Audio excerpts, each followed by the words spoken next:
Hello, welcome to This Week in Politics.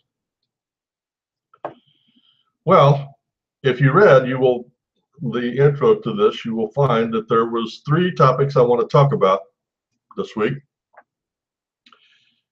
And the first one is probably the most important one in my mind.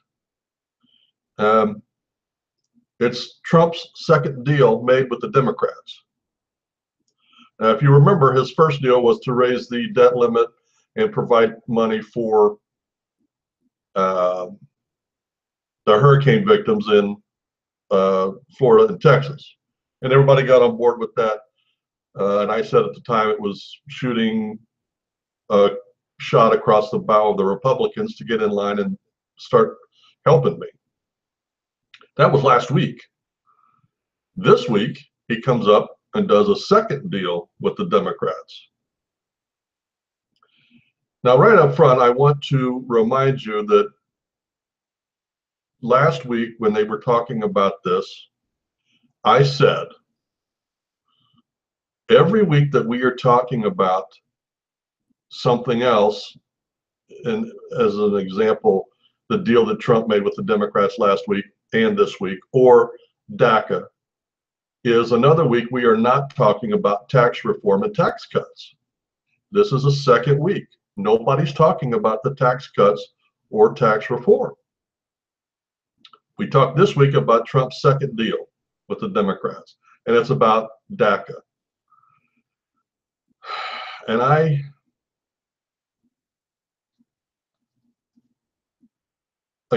I'm very disappointed in Trump.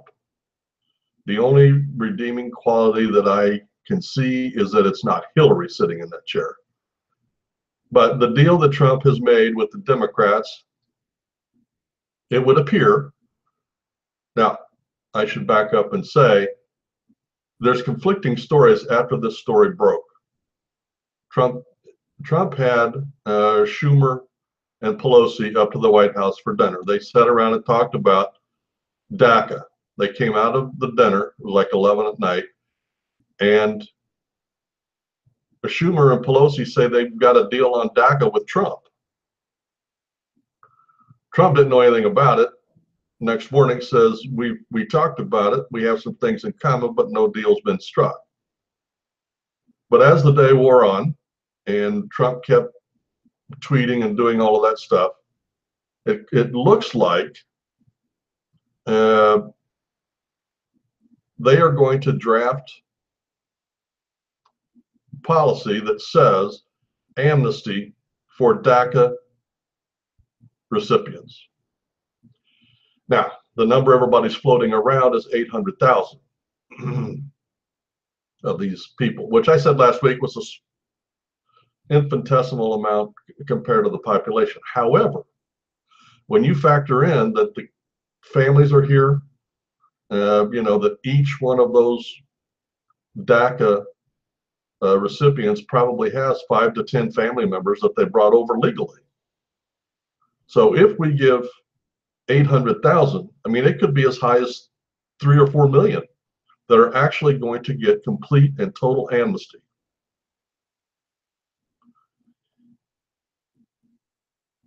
Now, Trump is saying that he got money for border security.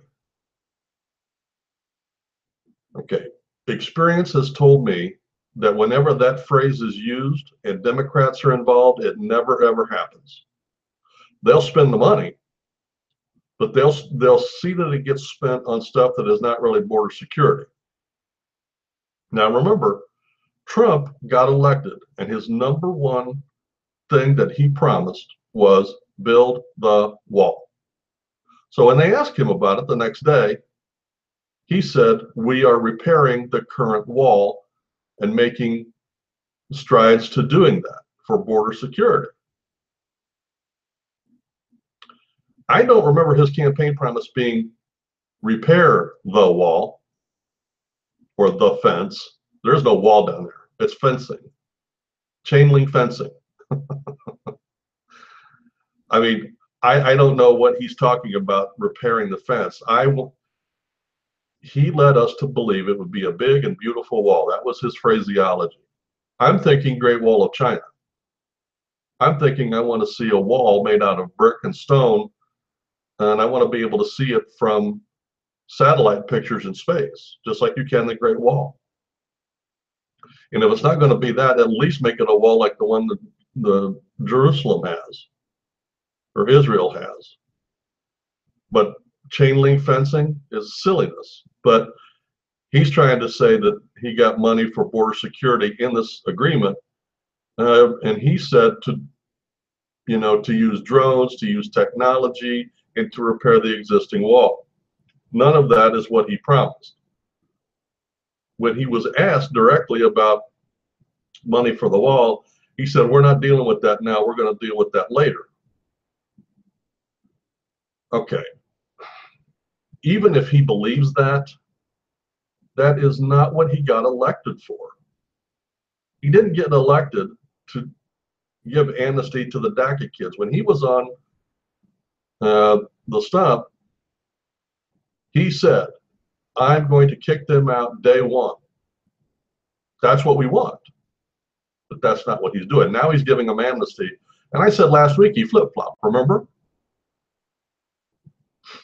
I feel like he's flip-flopping again this week.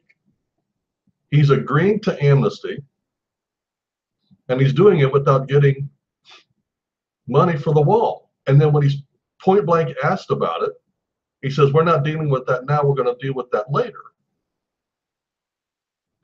My question is, if not now, when? If not here, where?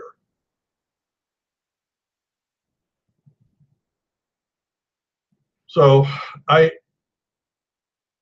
don't know. I will restate again, just as I've said many, many times before, I have never been on the Trump train, mainly because I don't trust him, and I never did trust him.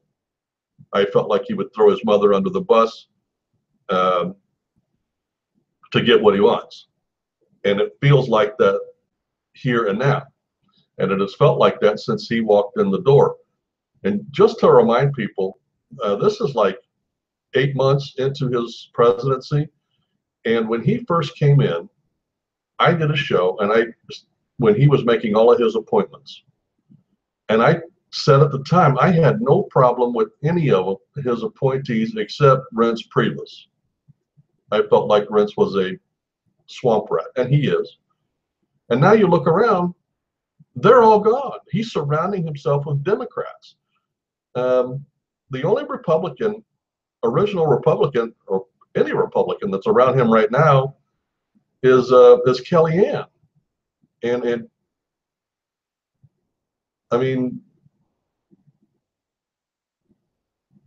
ever since Bannon left the White House, yes, there's been less conflict from the White House, but Trump seems to have flip-flopped on every single issue that comes down the road. Understandably, his base feels betrayed. There is no question at all about that. How can you not feel betrayed when he, week after week, promises one thing and does another? You know, day one, I'm going to kick DACA out. Then he turns around, and now he's reached an agreement to give them amnesty, plus their families. We're going to build the wall. And now what he's doing is he's getting money to repair the fence. And when he makes an agreement for DACA, there's no mention anywhere in there about the wall. My fear is that he's dealing with Democrats here. And as I said, we have made deals after deals after deals with them, and they always lie, cheat, and steal. The Democrats want amnesty for these DACA kids and their family because they feel like they're Democrats, and that's what they want. So why Trump is not pushing for money for the wall right now is beyond me. If he doesn't get it here, he's not going to get it anywhere. Because if he brings it up again, they will push him for a path to citizenship for the 12 million that are here. And he will give in. He needs to do it now. Now, there was a biased poll that was done, and it said that only 12% of Americans want the DACA kids out. And the picture that the press is painting of this is, first off, that they're kids. They're not. Their average age is 26. And you can be on that program all the way up to 36. But the average age right now is 26. But anyway, so they're painting these pictures about like a high school girl in high school, a senior who's been a model student and gets straight A's and got accepted to college and has plans and a career, and to which I say, good, go back to your country and continue. Because we have American kids that would like to have the benefits that you're taking up. For every benefit you take up, there is an American kid not getting those benefits. The majority of these DACA kids and family get on public support, which means Section 8 housing, food stamps, free education, free health care, free daycare.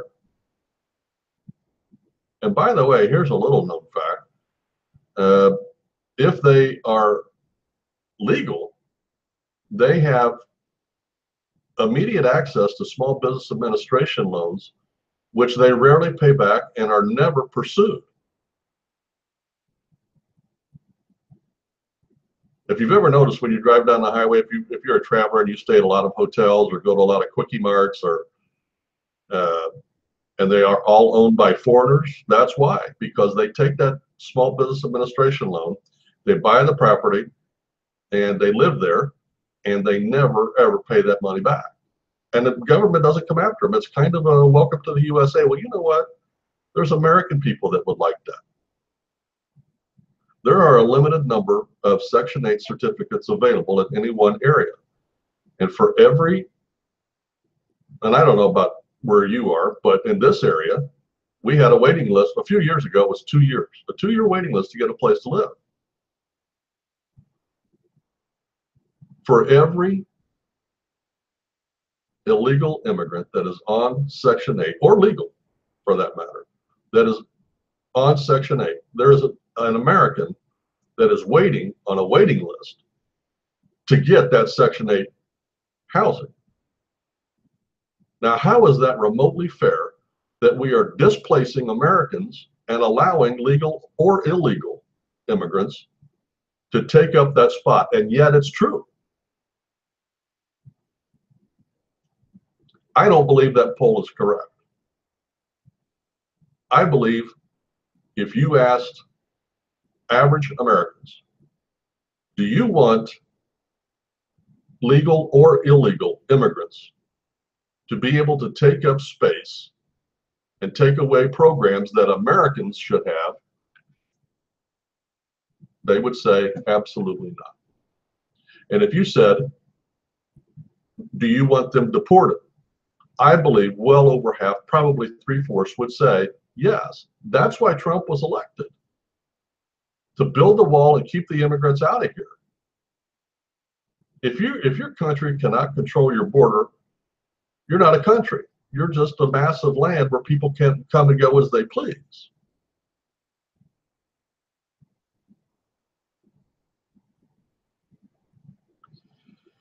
Now, there are two ways to look at this deal. The first way is the way everybody took it, at face value. That Trump is going to give amnesty to the DACA kids in exchange for money for repairing the fence. That he got no wall, that he got no leverage, and that he's going to lose his biggest leverage on getting funding for the wall. That's the first way to look at it. The second way is this. Is this just a first or second step in an overall deal to hobble together the Democratic votes he needs to get tax reform and funding for the wall? Now, if you look at it that way, he, in the last two deals, he's giving up two things to the Democrats.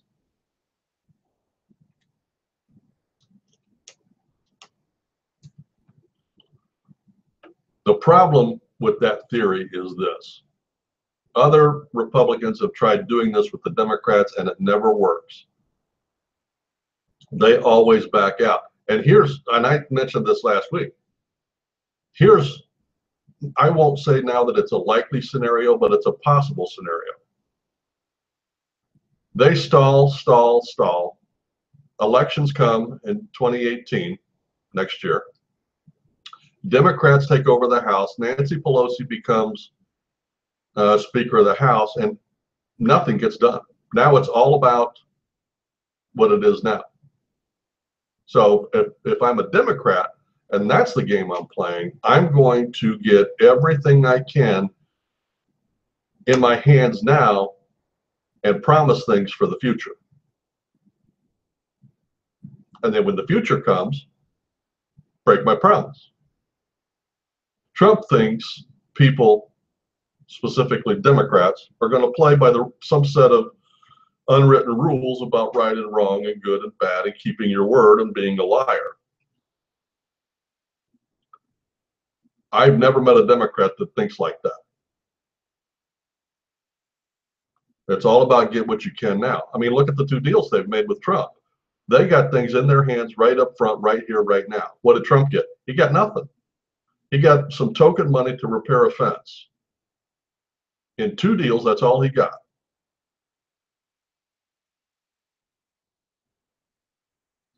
My fear is he's falling into the trap that most Republicans fall into when they get into the White House. One guy up there described it as Potomac fever. I don't know what it is.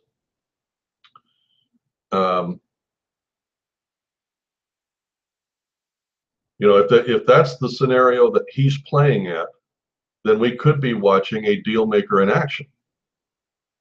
You know, remember I was talking about keep your eye on the shiny ball here and don't look over here where all the deal is going on, but keep your eye on the shiny ball here. And the shiny ball is the lousy two deals that he's made with the Democrats, and the stuff he doesn't want you to see, which is the big stuff, is the deal he's making behind closed doors. Now, if it works out, great. My fear is it's not going to, and time will tell. But for this week, right here, right now, Trump's base feels really betrayed. I mean, even his staunchest supporters are taking a second look. It's not that he made a deal with the Democrats. I think his base is fine with that. It's that he is backing out now of two, it would appear two of his campaign promises. Kicking the DACA kids out and building the wall is number one. Somehow or other in his mind, making DACA first before securing the wall means DACA is a higher priority to him. That's not what he was elected on. And even if it was, we did not want amnesty. We wanted him kicked out. We don't want him taking American spots, American jobs, American benefits away from Americans. We want him the heck out of here. And once again, Trump's base feels like he's betrayed them, and I can't say that I blame him. Now here's a little thing that I heard on a radio show that Mitch McConnell and Paul Ryan are both sewer rats, okay? But there was a dinner party where Paul Ryan was at, and he was heard to say to somebody, "There's not going to be a wall. That's just never going to happen." And that's a Republican that is supposed to be pushing Donald Trump's agenda. And he's telling people there's not going to be a wall. Well, based on the two deals I see Trump making, and the way I just spelled it out, I agree. I don't think Trump sees that. I think he believes he's making a master deal here to get the wall.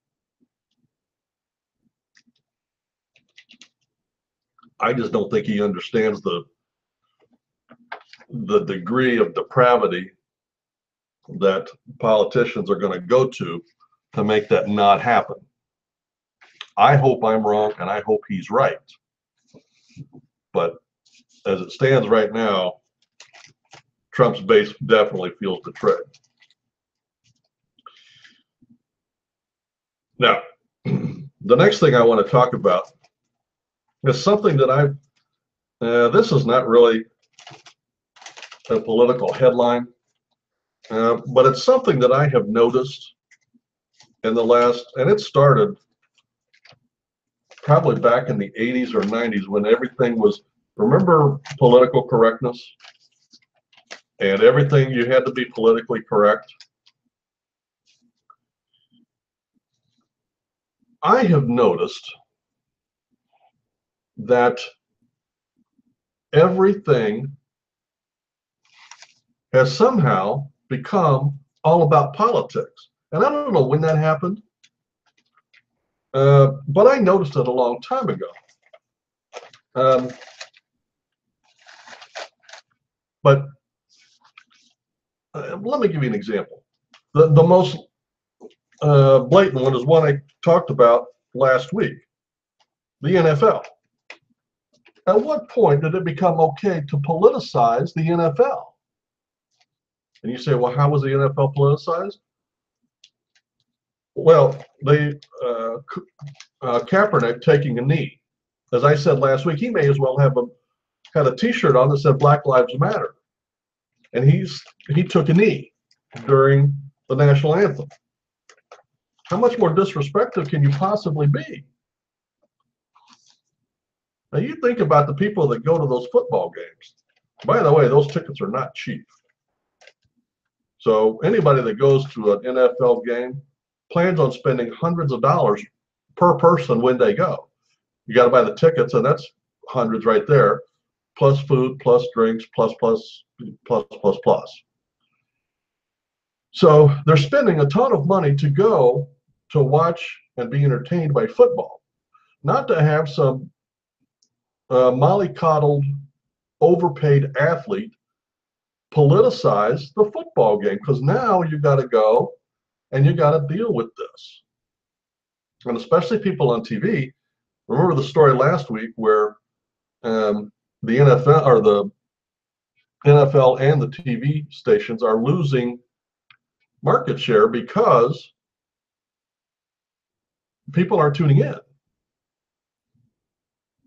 And they're not tuning in for that reason. They do not want it to be politicized. Now, another thing that has been politicized is our speech. And this is when I noticed it back in the 80s and 90s where, you couldn't say black, referring to a person. You couldn't say black. Then you had to say African American or person of color. Okay. And if you said black, then you were made to feel or to look at society a certain way.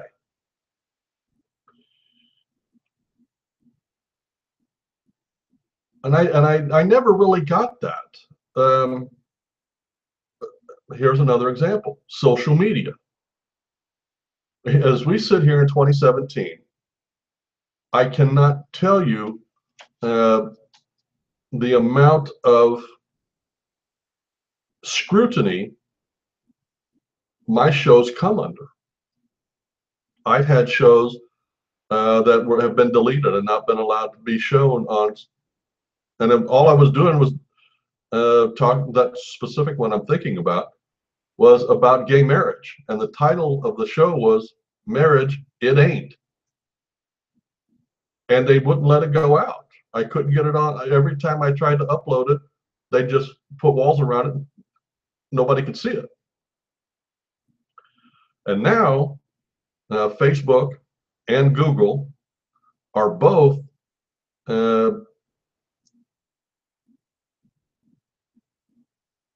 becoming speech police. They're going about it in different ways, but the whole concept here is they want to keep hate speech out.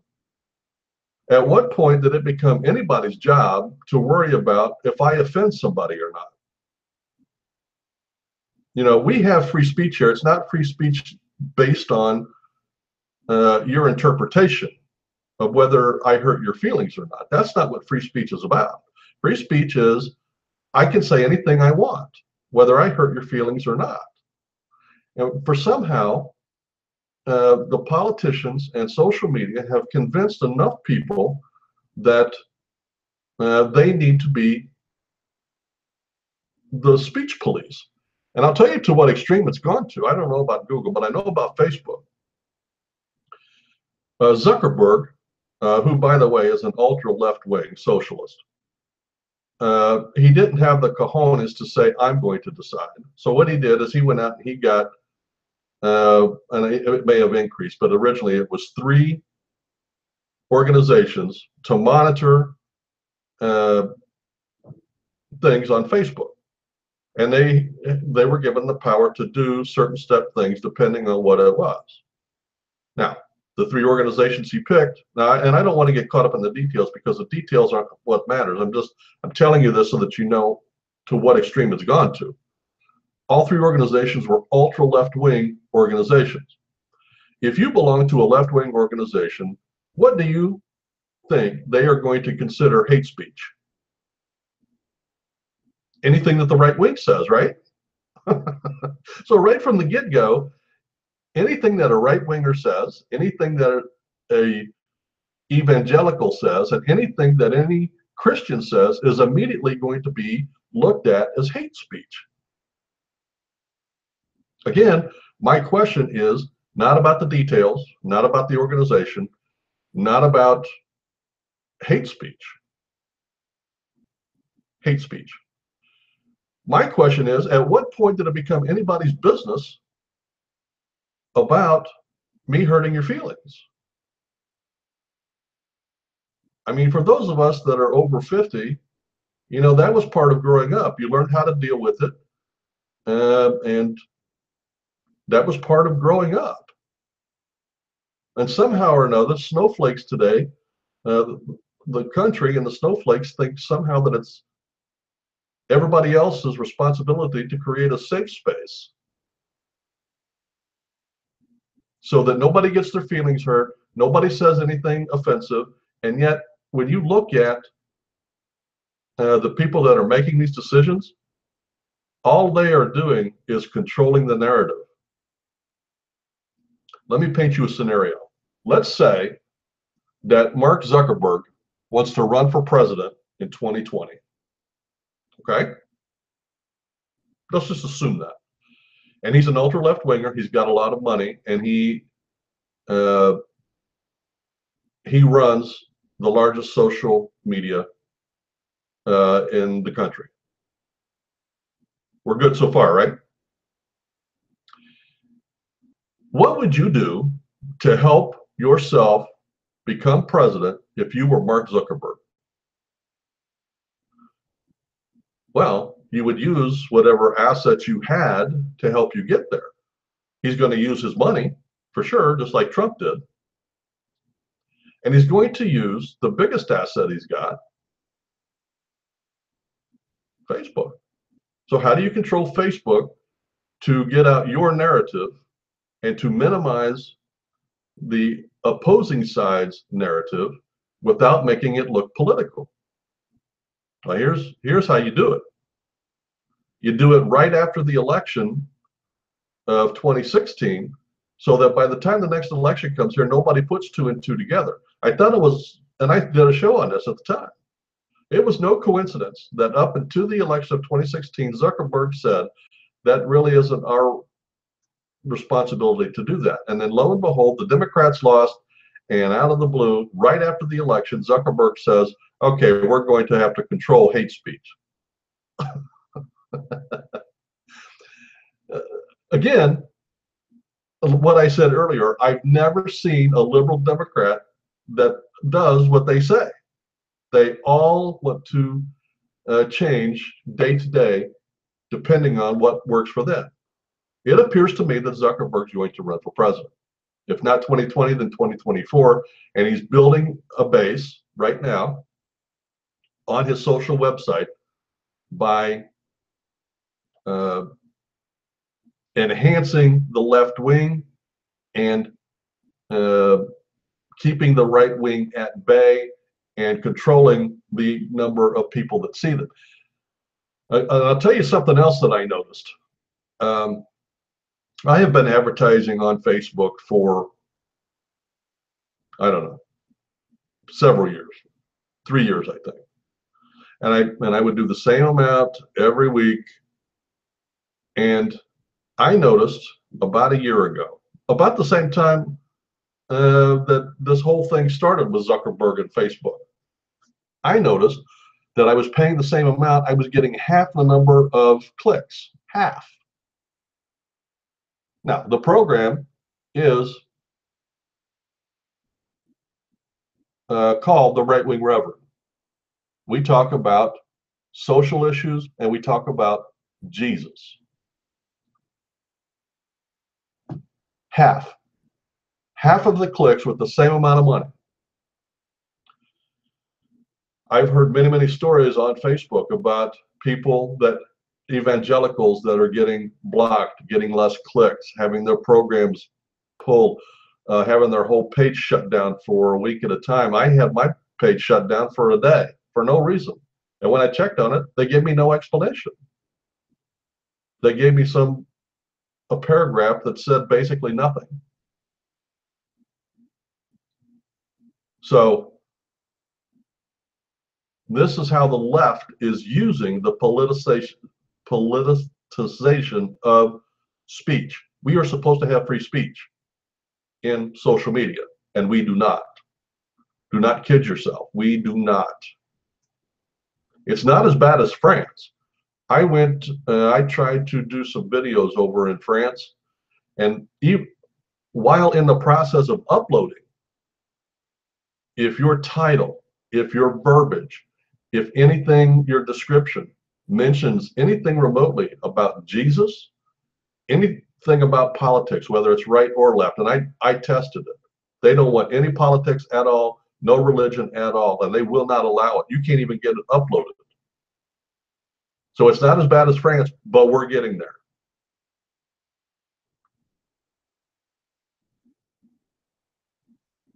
Another thing that the left has politicized is the church.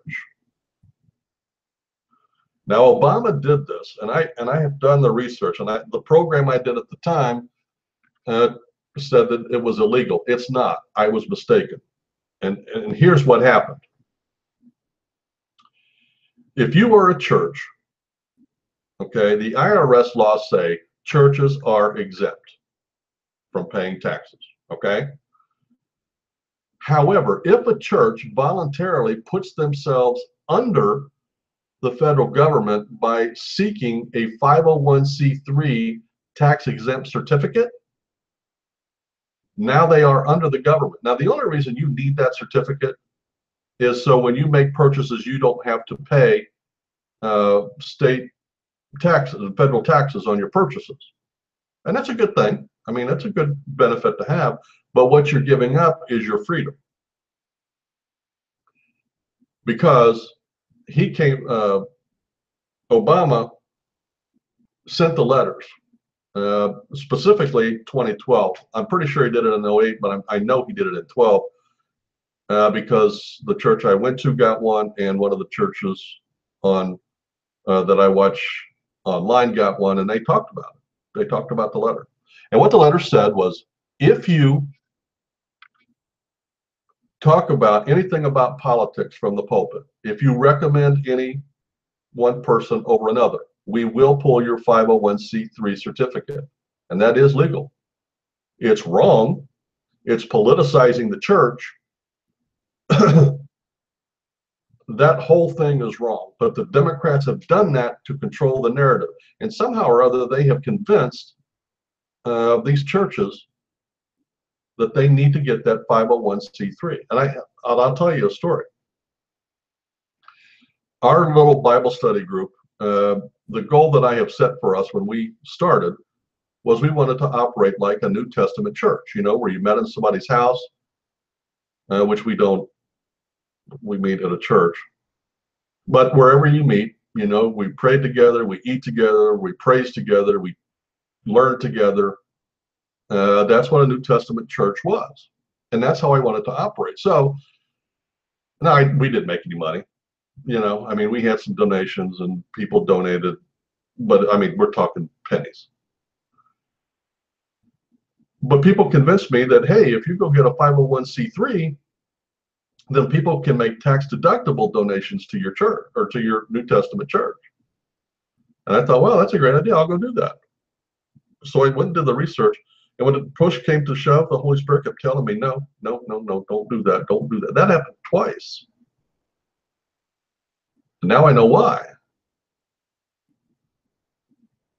First off, you don't need the 501c3.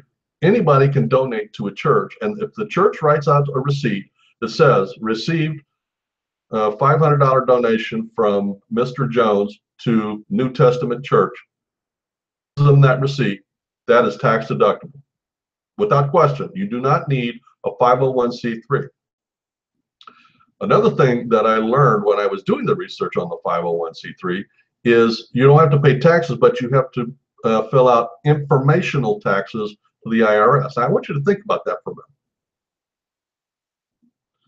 Informational taxes, which means they want to know who, what, when, where, why, and how your church is going. Excuse me, but that was the whole purpose of keeping the federal government out of the churches.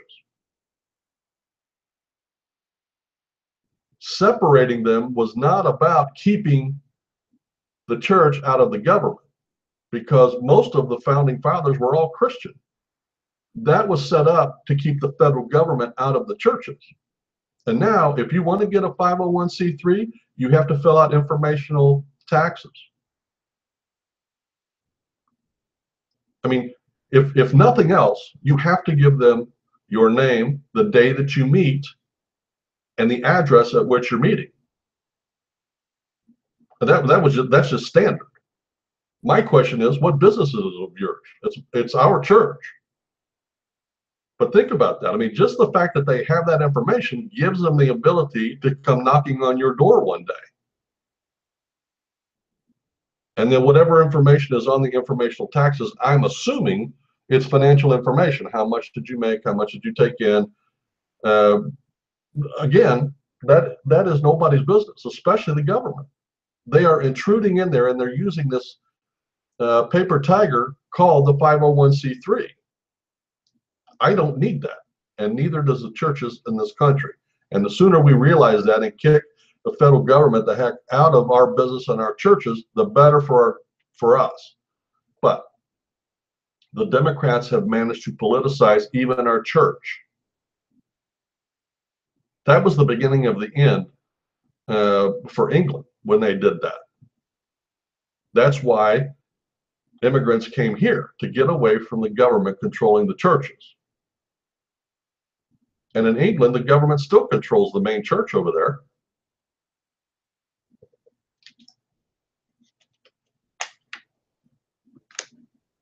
Another place that has been politicized is the entertainment field. Movies, TV shows, just about everything. Any program that you look at. Now, again, back in the 80s when it started, I used to make a joke. It was true, but I made the joke so that people would pay attention.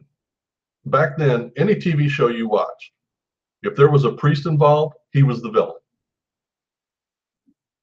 Then in the 90s, it was, if there's a Christian involved, they were the villain.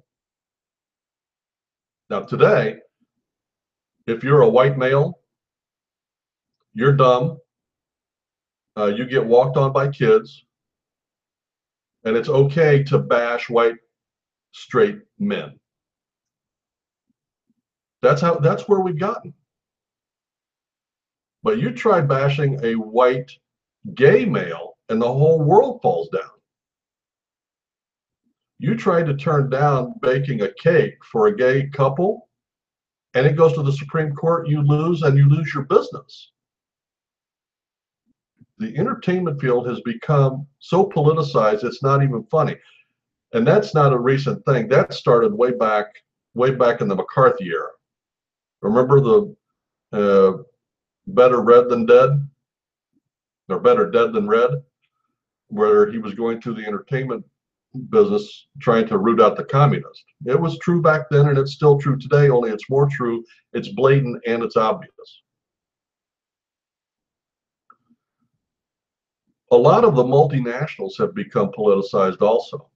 I mean, as an example, I have two businesses that are on my list that I will not ever, ever go to.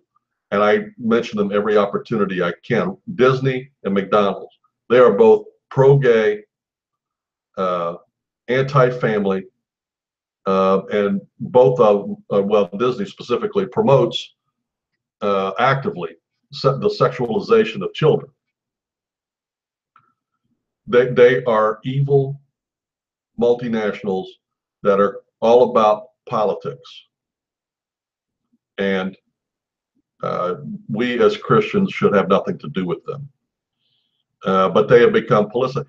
In sports, you know, we talked about Kaepernick and taking a knee, but ESPN, which is owned by Disney, by the way, here's a story that came out about ESPN. They had hired, and I don't remember the guy's name, it's been a couple of years ago, but they hired a reporter, an on-air reporter, a man, and he came to work on his first day at work, and he was overheard talking to another anchor, and he was talking about something about Christianity. They fired him on the spot, not for broadcasting, not for evangelizing, but simply for being a Christian. He got fired.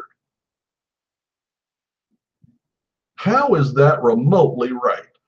Well, what do you think would have happened if it was a female and she came to work wearing a hijab?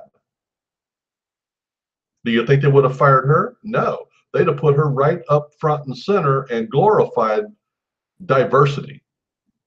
But let a male talk about being a Christian and they fire him on the spot. That is over politicization of even a workplace, or sports, or entertainment. And here's the most bizarre thing that has been politicized, in my opinion, is the weather. You say, well, how was the weather politicized? Should we talk about global warming? That has become a hot topic between liberals and Republicans. The liberals are trying to make it a thing. Obama tried to give $5 billion to the Paris Agreement over weather change. Trump pulled us out, thank God. All it is, the only reason the Democrats are doing that is it's wealth redistribution. If they can convince people that it's a thing, then they're free to do in businesses, with people in the automotive industry, to control every little thing that is remotely connected to global change. And that is a left-wing Democratic issue. So the question we have to ask ourselves is, why is it only the left that is doing this? All of these issues that I've talked about, every one of them is on the left. Every single one of them. I mean, let's go down the list. Speech, the social media, the church, entertainment, Disney, McDonald's, sports, ESPN, the weather. Those are all things that originated on the left to be a thing. Now, why would they do that? Well, let's think about that. I'm old enough to remember when people could say whatever it is they wanted, and if it hurt your feelings, I'm sorry, but who cares? And if you know, and if you were on entertainment and, you know, like George Carlin, he did some things that really offended me, but I defend his right to say them. You know, this like back in the 70s, I think is when he did it, the 7 things you can't say on TV. Very offensive. Now they say them every day with no problem. But the things that he said were very vulgar. But that doesn't mean that I take his right to say that.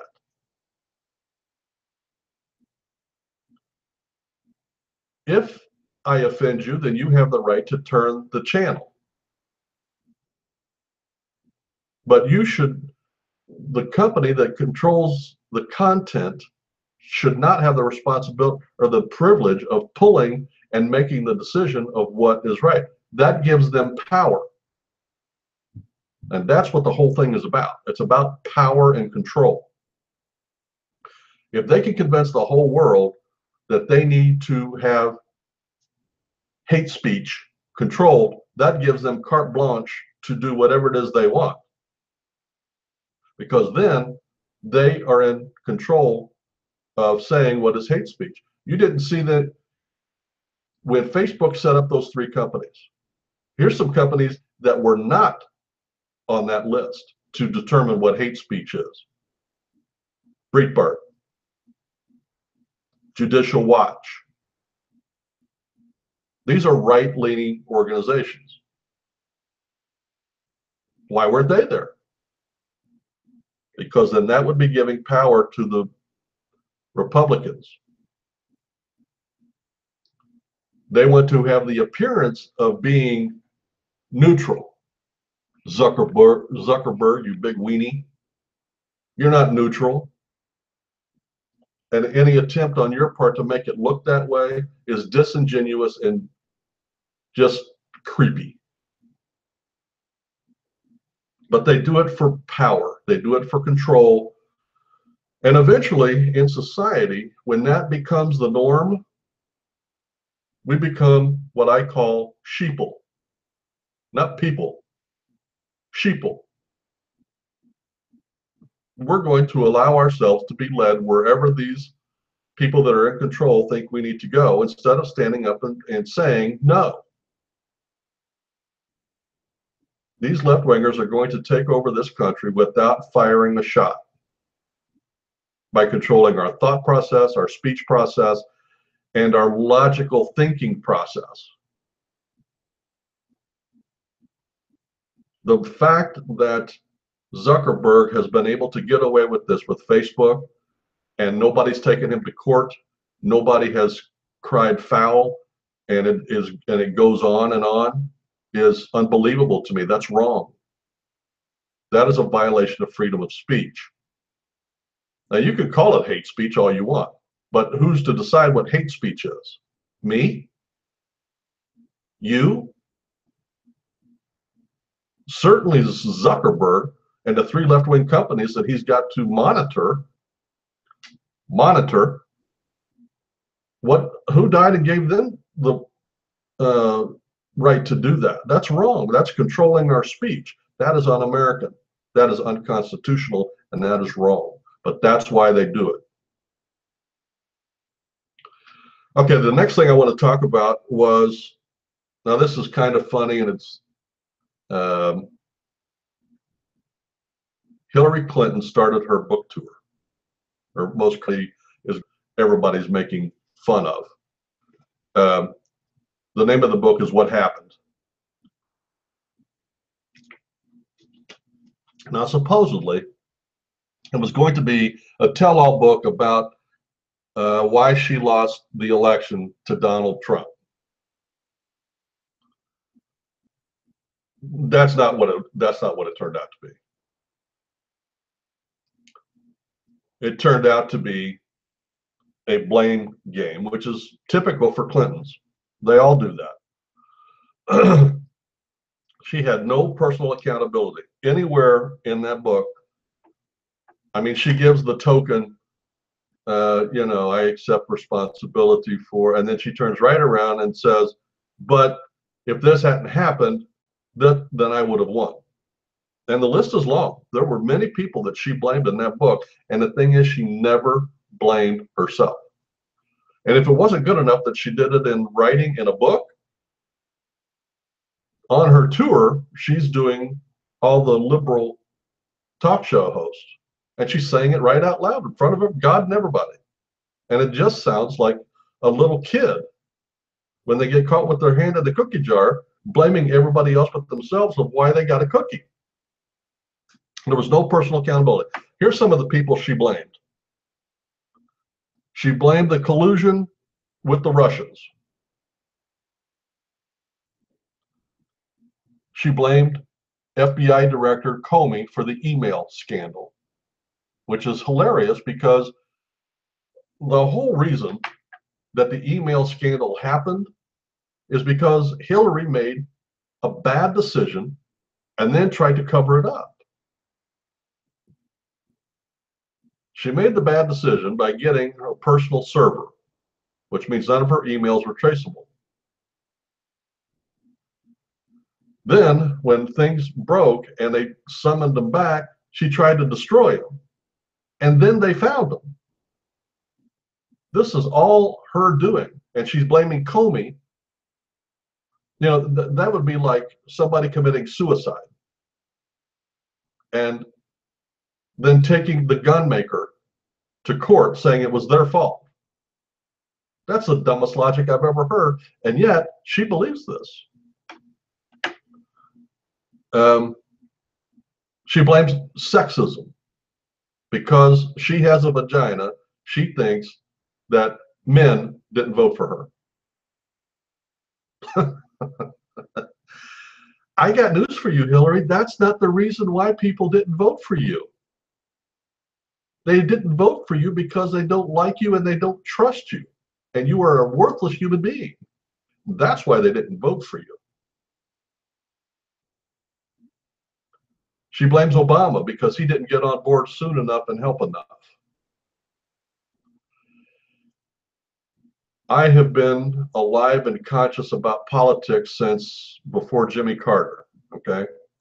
I have never seen a president go out and campaign for another president coming up as much as Obama did, ever.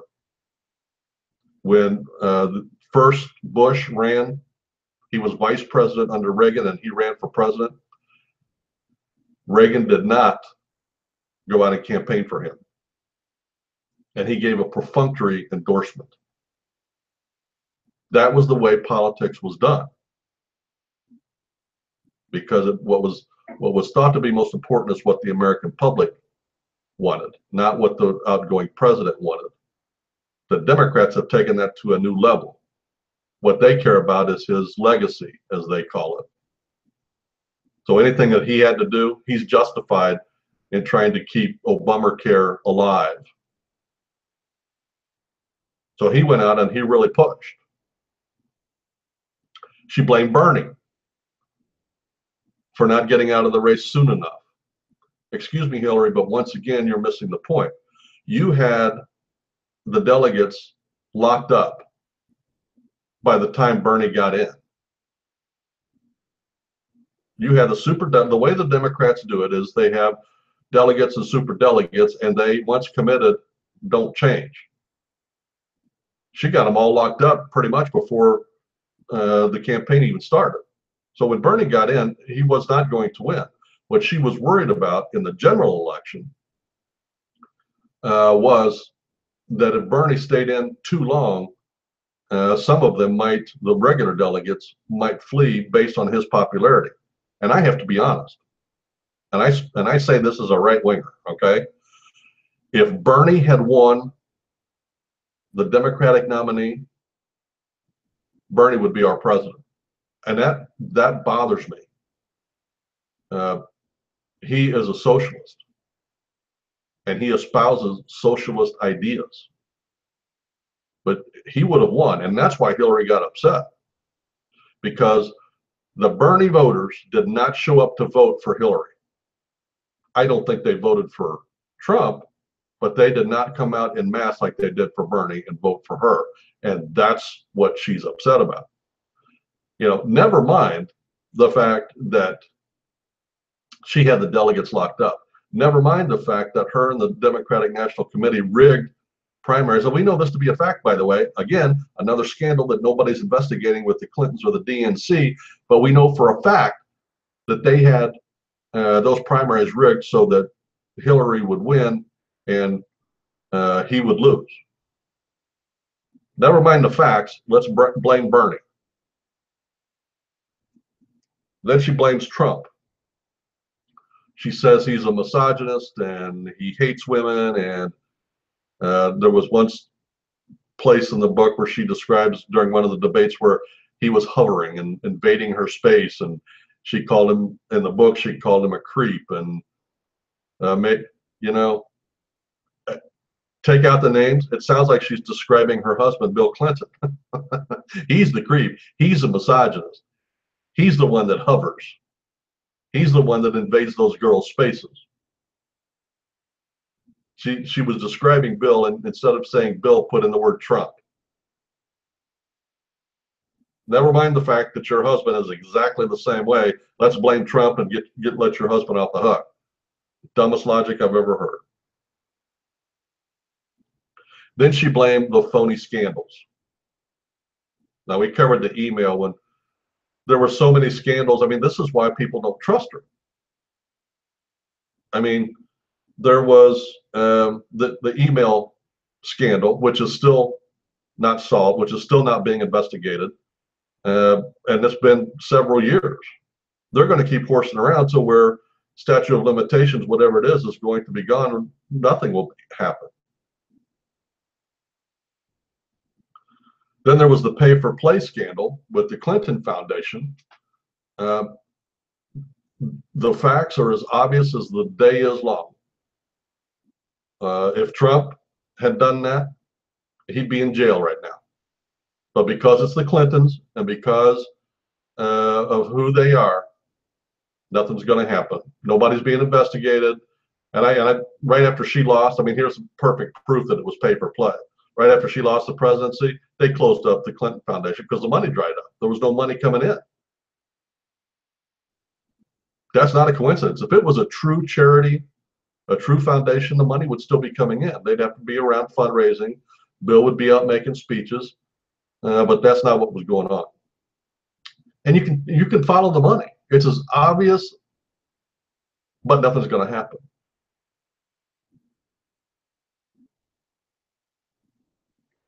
Then there was a thing about her health. There is something wrong. I don't know what it is wrong, but there is something wrong with her health. And they've covered that up.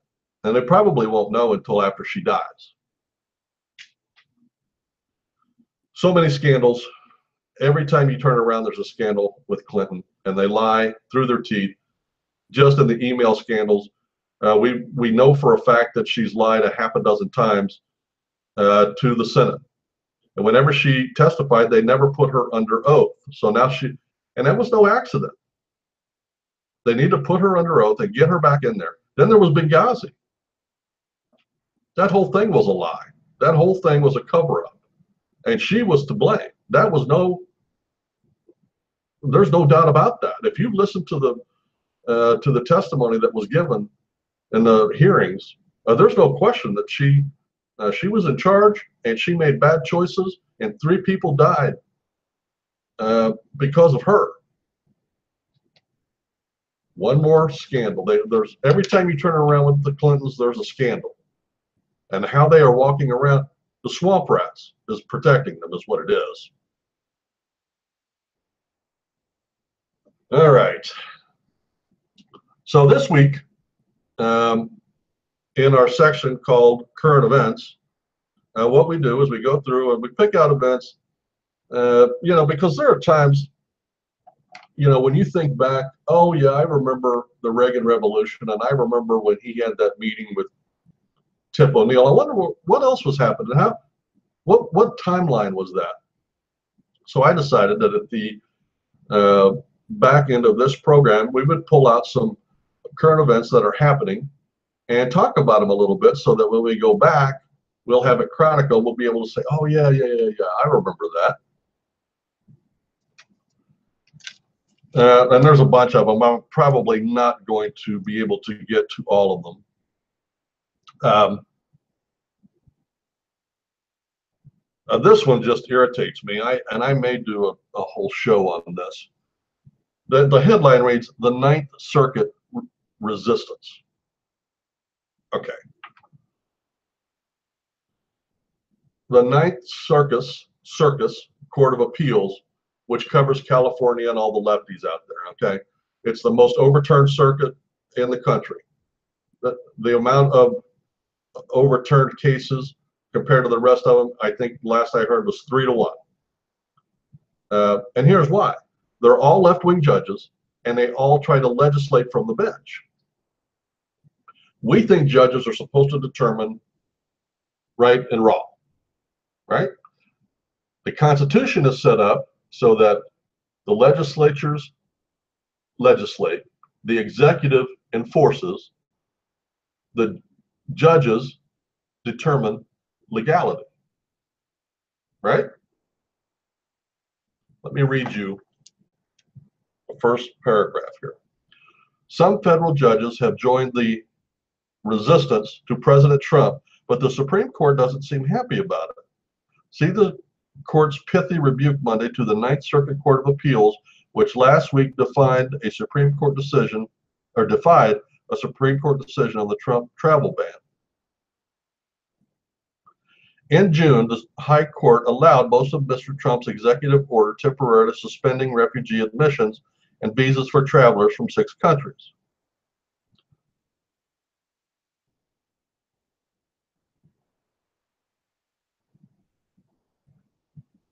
So what this is saying is the travel ban was put in place. They took it to the Supreme Court. The Supreme Court said yes, it is legal, and it is, by the way. It's spelled out very plainly in the Constitution. He has every legal right to do that. The only reason they had to go to the Supreme Court is because the Ninth Circuit Court of Appeals said no. No matter what the Constitution says, we don't think that's right. So they put a restraining order on it. So now Trump had to take it to the Supreme Court. Now what that did is it cost 6 months' time. Okay? So it goes to the Supreme Court. The Supreme Court says, yes, you can do that. It comes back down. They take it back to on a technicality, it goes back to the Ninth Circuit Court of Appeals. And I think it has to do with the grandparents coming in with the, because it defines the number and amount of family members that can come in with each legal immigrant. And they went in and said, no, you have to let grandparents in. So now that tied it up again.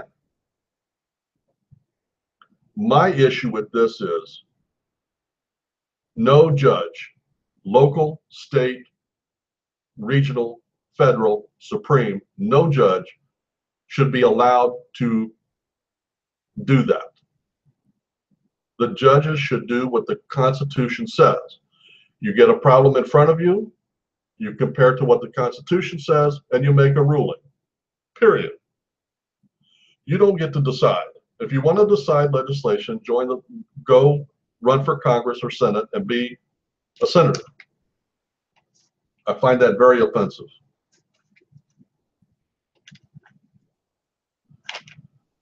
Now, this is a story we talked about earlier. Dreamer bill isn't tied to wall. And it made a huge headline, and I agree. That is a terrible policy. It just accentuates the fact that the base is really upset with Trump. That and by the way, I hate that term dreamer. They're not dreamers. They're illegal aliens that are here legally based on an illegal executive order done by the disingenuous ex-president.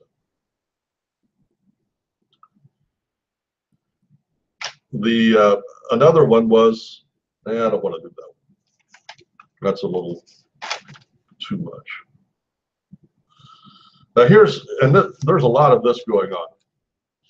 And the headline reads, GOP retirement gives House Democrats another pickup target. And they're talking about the Republican Charlie Dent from Pennsylvania. By the way, he is not a Tea Party. He's from Pennsylvania, so he is a liberal Republican. Now, I believe that there's been several of these Republicans that are not running again. Whenever that happens, you have to ask yourself, because once these guys get in power, they don't leave until they're either defeated or die, because they like the power. Now, there have been 2 or 3 in this election cycle that have elected not to run. You have to ask yourself why. And I believe that the research will show that A, they tend to be liberal Republicans. They are afraid that the Tea Party is going to run them over and embarrass them, and they're going to lose big. They would rather retire and have a chance to come back when Trump is gone than be defeated and be seen as a loser. I believe that to be true. Now, as we speak, I'm going to mention it again. There is a special election coming up in Alabama in this month of September, and I believe it's in the next week or two. It would have to be. It would have to be, because it'll be the end of September. And there is a guy down there by the name of Strange. He was appointed by the crooked governor down there. Strange is a swamp rat. He is corrupt as the day is long, and he has been endorsed by Mitch McConnell. The guy running against him is a Tea Party Republican, Judge Roy Moore. He is a Christian. He is a man of honor. He is a very intelligent man. I've listened to him speak. He used to be a judge down there, was kicked off of out of his job because he would not take the 10 Commandments out of public land. And I remember that case. I was very happy about that. Good for him. And so now he wants to go to Washington and do the right thing. God bless him. So anybody that's in Alabama, when the vote comes, you vote for Judge Roy Moore. Don't vote for Crooked Strange.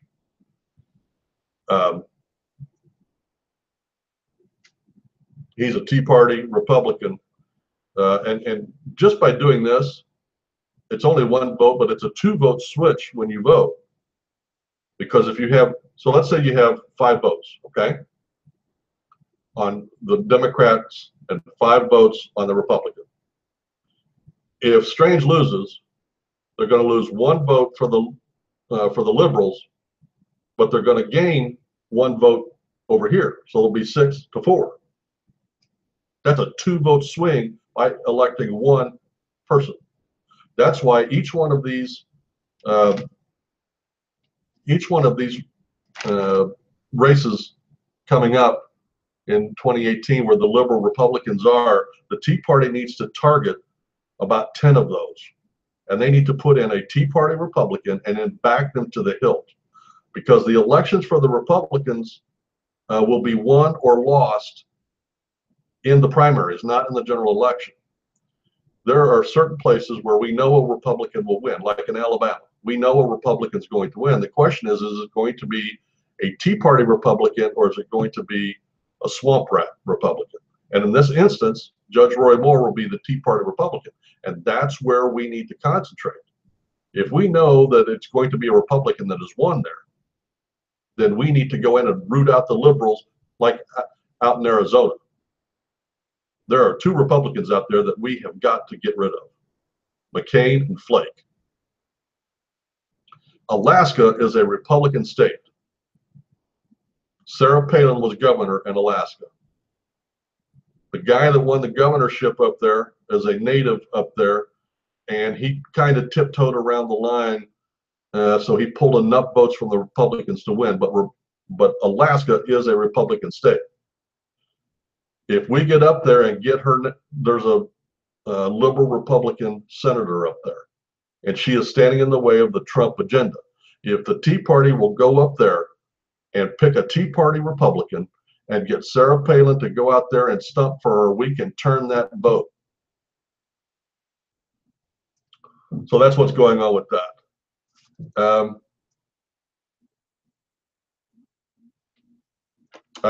Yes. Okay. So this was another thing I didn't talk about. I'll probably do this next week. The headline reads, Bernie's socialism goes mainstream. Now, because the Republicans could not overturn and get rid of Obamacare, and I've said all along, Obamacare was not the goal. Having a single pay medical coverage was the whole goal. Now, why do they want that?